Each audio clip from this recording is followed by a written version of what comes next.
Hey creative friends, I'm just preparing to can these tomatoes, and I wanted to show you how I kind of get things ready for when I'm canning.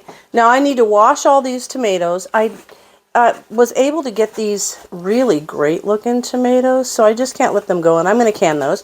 I was excited because we did a workshop this past weekend, a tomatoes and salsa workshop. We made salsa, but we also canned some of the tomatoes, and it just put me in the mood to can tomatoes. So I got those.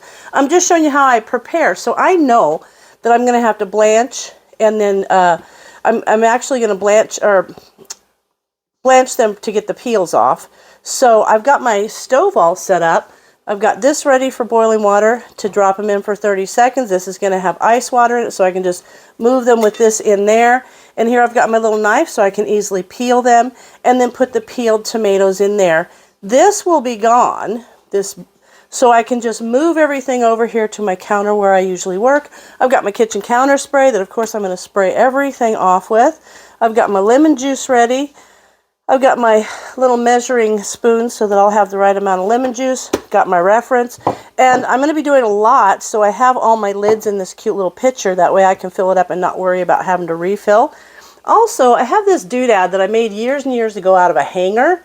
And it's just a hanger that I cut and bent so that it hangs off the handle of my kitchen cabinet. So that way I can grab a lid. Now, also over here at the sink, I have my Ball Fresh Tech boiling water canner ready, and it's sitting next to the sink, so I can just move that and I can drain the water when I'm done. Also, I've got some extra clean jars there. There's jars in here that are staying warm, but I want to show you one of my favorite things. You know, if you need to have more jars than you can keep in a canner, and let me turn the light on in here, and you want to keep your jars hot. You know, jars are not made for dry heat. It's not good for them, I guess I'll say, to put them in just a dry heat oven. And it's kind of a pain if you've got a setup like I've got my light and everything here to have to get in and out of the dishwasher. That's not very much fun. So one thing you can do is get, like I have one of those roaster ovens, so you can use this. We do this at our workshops too because we usually have a lot of jars.